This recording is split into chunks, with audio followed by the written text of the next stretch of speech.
अपने घर के मंदिर में भी कर सकते हैं। तो देखिए, नवरात्रों में कलश की स्थापना मुख्य मानी जाती है, और अगर आप कलश की स्थापना नहीं कर रहे हैं तो कम से कम एक जल का पात्र अवश्य रूप से भर करके मंदिर में आप रखिए। तो अष्टदल कमल बना लीजिए, अष्टदल कमल नहीं बना सकते तो थोड़े से अक्षत अवश्य डाल लीजिए।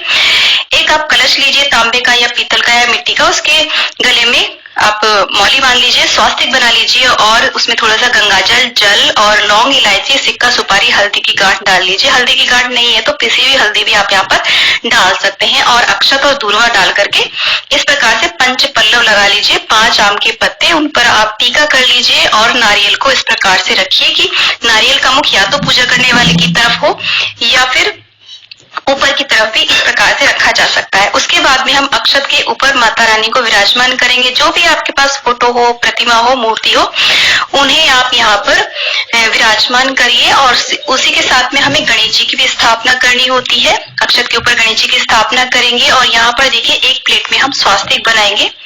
इस प्रकार से रोली से स्वास्तिक बनाइए, उसे हम माता रानी के साइड में रखेंगे, और यहाँ पर उन्हें रखेंगे हम यहाँ पर ज्वारे। ये ज्वारे मैंने किस प्रकार से रोपे हैं इसका वीडियो चैनल पे आ चुका है, आप उस वीडियो को देख करके ज्वारे लगा देंगे। अगर आप ज्वारे नहीं बो सकते हैं तो बिना ज्वारे बोए भी आप अपना पूजन संपूर्ण कर सकते हैं। और उसके बाद में हमने जल का छींटा दे करके सामग्री के ऊपर अपने ऊपर हमने शुद्धिकरण कर लिया है, सभी पर जल का छींटा दिया है, और उसके बाद में हमने एक धूप दीप की यहाँ पर स्थापना कर दी है। और यहाँ पे दोस्तों सर्वप्रथम हम अग्निदेव का आवाहन करेंगे। इस तरीके से धूप दीप हमने प्रज्वलित कर दिए हैं। हाथ में कुछ अक्षत पुष्प लेकर के हम यहाँ पर अपने व्रत का संकल्प लेंगे, आवाहन करेंगे सभी देवी देवताओं का कि हम किस प्रकार का व्रत करेंगे, और जो भी हमारे संकल्प है वही बोलेंगे। सभी को हम आमंत्रित करेंगे कि वो इस चौकी पर विराजमान होकर के हमारी पूजा सेवा स्वीकार करें। अक्षत पुष्प को हम छोड़ देंगे इस प्रकार से, और फिर से जल का छींटा देकर के स्नान कराएंगे। देखिए, यदि आपकी मूर्ति है तो आप साक्षात पंचामृत से भी स्नान करा सकते हैं। और इस प्रकार से स्नान कराने के बाद में हम गणेश जी को वस्त्र रूपी कलावा अर्पित करेंगे, जनेऊ अर्पित करेंगे। जनेऊ नहीं है तो आप कच्चा सूत भी अर्पित कर सकते हैं, लेकिन प्रथम दिन ये विशेष पूजा की जाती है तो आप जनेऊ ही अर्पित करें। रोज जनेऊ अर्पित करना आवश्यक नहीं है। उसके बाद में गणेश जी को हम देखिए हल्दी कुमकुम से टीका करेंगे, और गणेश जी का प्रिय पुष्प गुड़हल और दूर्वा उन्हें अर्पित करेंगे, धूप दीप दिखा देंगे। ठीक इसी प्रकार हम कलश देव का पूजन करेंगे। देखिए, नवरात्रों में विशेष रूप से हो सके तो आप कलश की स्थापना जरूर करिए। 33 कोटि देवी देवता इसमें विद्यमान रहते हैं। यदि आपके पास माता रानी की मूर्ति तस्वीर नहीं है तो कोई बात नहीं, कलश का भी आप पूजन करके अपने नवरात्रि संपूर्ण कर सकते हैं। माता रानी का उसमें आवाहन कर सकते हैं, और कलश को आप माता रानी का स्वरूप भी दे सकते हैं, उन्हें सजा सकते हैं माता रानी के रूप में। तो कलश पे हमने टीका करने के बाद में वस्त्रों की कलावा अर्पित किया है, और यहाँ पर पुष्प अर्पित कर दिया है। माता रानी को भी हम टीका करेंगे, उनके जितने भी अस्त्र शस्त्र हैं सभी को हम टीका करेंगे, शेर को टीका करेंगे, और फिर माता रानी को सिंदूर अर्पित किया जाता है। इस प्रकार से आप 5 बार 7 बार सिंदूर अर्पित करें, और जो सिंदूर आपके फिंगर में बच जाता है उस सिंदूर को आप अपनी चूड़ियों पे लगा सकते हैं, अपने माथे में अवश्य रूप से लगा लीजिए इस तरीके से, तो ये माँ से सुहाग लिया जाता है।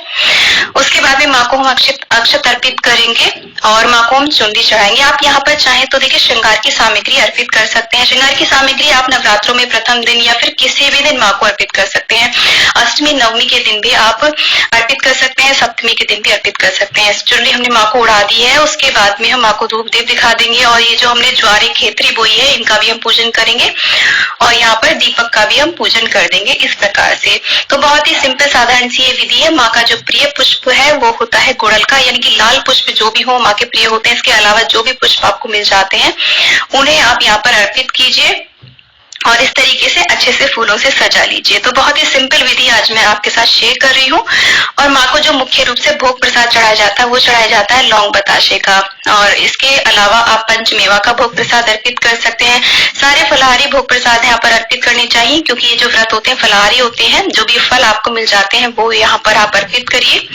इस प्रकार से हम यहाँ पर फल में केला और सेब यहाँ पर अर्पित कर रहे हैं, और इसके अलावा जो भी भोग प्रसाद हो वो आप अर्पित कर सकते हैं। ज्यादा कुछ नहीं तो 10 लौंग बताशे का ही भोग आप लगा देंगे तो इतना भी बहुत रहता है। फिर हम जल का भोग यहाँ पर अर्पित करेंगे। हो सके तो नवरात्रों की कथा आप यहाँ पर अवश्य रूप से सुने, हाथ में कुछ अक्षत लेकर के। और नवरात्रों में हवन अवश्य रूप से किया जाता है, जिससे हम अग्यारी कहते हैं ना, वो जरूर करनी चाहिए। बहुत ही छोटा सा हवन होता है, इसकी वीडियोस भी चैनल पे हैं, आप जरूर देखें। तो कपूर जला करके हम गाय के गोबर के उपले को सुलगा लेते हैं, उसके ऊपर कपूर जला करके हम अग्नि प्रज्वलित कर लेते हैं, और फिर उसमें देखिए इस तरीके से आप गोले के टुकड़े चढ़ा सकते हैं। अगर आपके पास आम की लकड़ियां नहीं है, जो सूखा नारियल होता है ना, उसके आप इस प्रकार से टुकड़े चढ़ा करके हम हवन करेंगे। इसके बाद में माता रानी को लौंग के जोड़े अवश्य रूप से चढ़ाए जाते हैं। परिवार का प्रत्येक सदस्य ये लौंग के जोड़े अवश्य चढ़ाए और इस पूजा को सभी जने मिल करके साथ साथ करें तो घर में बहुत ही ज्यादा शुभता आती है। तो लौंग को हम इस प्रकार से देखिए घी में डुबो करके